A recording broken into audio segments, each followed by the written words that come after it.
Hello guys! Hello! This is for Gemini. Welcome dito sa aking channel, Gemini. Alamin natin kung anong messages, vibration, gabay, energy para sa inyong lahat. General reading. Gemini.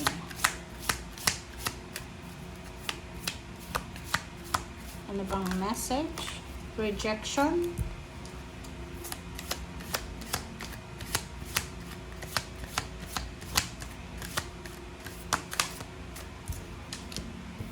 Self-worth. Okay, Gemini. Sa linggong ito, possible ka, nag-a-apply ka ba ng trabaho or pwedeng humingi ka ng pabor? Kasi possible daw na ma-reject ka. 'Di ba? Pwedeng maka-encounter ka ng rejection sa linggong ito. So, halimbawa na nasa loob ka ng company na mayroon kang pinopropose na parang tawag dito, project. Ito yung project mo. Posibleng ma-reject yan sa linggong ito. So, because of rejection, dahil sa rejection, syempre, tatanungin natin ang sarili natin. I-question natin Parang sasabihin natin, hindi ba ako magaling? 'Di ba? Parang gano'n. So, nasa gano'n kang situation sa linggong ito. Self-worth, sinasabi ng bara sa'yo na kahit makaranas ka man ng rejections, kahit ano man na maranasan mo ngayon na hindi maganda sa pakiramdam, you need to value yourself. You need to think na you are worthy. Magaling ka. May mga pagkakataon lang talaga na yung mga taong nakakaharap natin ay talagang ayaw nila ng new beginnings. Minsan ganun 'di ba? Pag nag-a-apply tayo ng trabaho minsan, pag nare-reject ka agad, huwag kang mawala ng pag-asa. Okay? Kasi may ganun talaga merong, lalo kung first timer ka, or lalo na kung dalawang klase kasi yun guys. Okay? Sa pag-a-apply ng trabaho. It's either napakagaling mo, galing ka sa isang napakataas na sahod, mataas yung sahod mo sa previous job, mataas yung posisyon mo, or galing ka sa pinakamagandang benefits. Or fresh graduate. Or galing ka sa company hindi kilala. Dalawa yun So, i-consider nila yun 'Di ba? Yung HR ganun i-consider nila. Okay. Kung galing ka sa pinakamataas na sahod, iisipin nila, kaya ba nilang pantayan yung sahod mo? Or kung mahina naman yung yung credentials mo, tatanungin nila yung sarili nila ng mga HR na yan ano bang purpose mo sa kanila? Parang ganun. So, yun. So, if you will encounter rejections, Gemini, love life, trabaho, negosyo, pwedeng rejection ng visa, pwedeng gusto mong pumunta ng ibang bansa, o gusto mong magbakasyon sa Europa, sa Amerika, sa may snow, ngayong December, pwedeng ma-reject ka, parang ganun.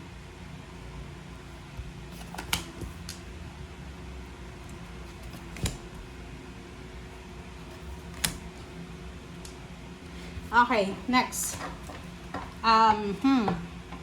Page of Cups, 8 of Wands, 2 of Pentacles, 8 of Swords, wow, 10 of Wands. Sa linggong ito, parang meron dito na balita na matatanggap ka. Diba? So, there's a news, there's a communication, letter, email, chat, call, ang pwedeng matanggap mo. And, ang letter na yan or call, ay posibleng magdadala sa'yo ng mensahe na pwedeng makatulong sa'yo about sa future mo. Pwedeng makatulong to sa'yo na mabalanse lahat ng imbalance sa buhay mo. Yung 8 of Swords, sinasabi ng baraha na kung ano man ang balita na darating sa ngayon, it's either magdadala to sa'yo ng stress, or it's either magdadala to sa'yo ng kalma. 'Di ba? So, nasa 10 of Wands ka ngayon na parang imaginein mo, ikaw ay isang Gemini na napaka-busy ka. Busy mo sa araw-araw. Busy ka. Minumultitask mo lahat like pumapasok sa trabaho, nag-a-apply ng visa para sa pagpunta sa ibang bansa, nag-a-apply ng trabaho para sa ibang bansa, ganyan ganito. So parang ano ka, hindi ka magka-ugaga sa pag-travel, ganyan ganito kasi ang dami mong papeles na kailangan ayusin. Sinasabi ng Barasio dito na kailangan natin na kumalma. Kailangan mong kumalma kasi ang nakikita natin dito, kinokontrol mo yung sitwasyon eh. 'Di ba? Wala tayong magagawa, wala tayong control sa situation. So, kailangan dahan-dahan lang tayo. Alright? Okay. Okay, you're waiting eh. Mayroon ditong Gemini na mayroon kang hinihintay eh. You're waiting until ngayon or maybe by the end of November. Yun, by the end of November, December, second week, parang ganun. You're waiting for a confirmation. Pwedeng nagbebenta ka ng bahay, binibenta mo yung bahay mo, or maybe you're waiting for a letter talaga, a chat call.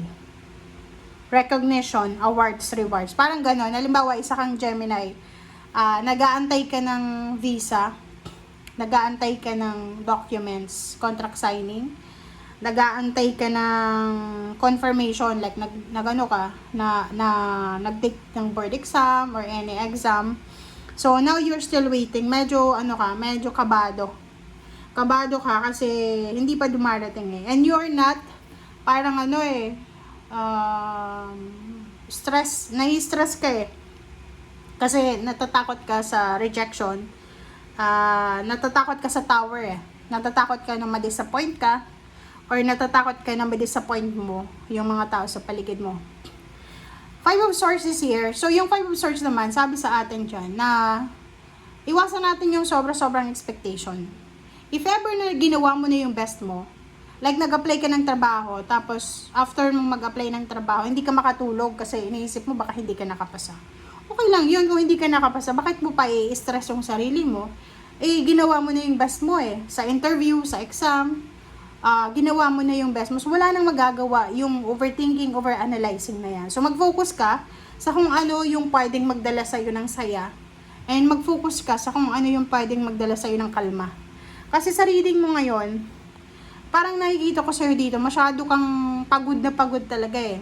Pagod na pagod ka, it's either sa trabaho, sa relationship, psychological, or mental, spiritual, parang gano'n. Yung parang ano, na-imagine nyo ba yung sarili nyo na pagod kayo, hindi kayo makatulog sa gabi sa pag-iisip.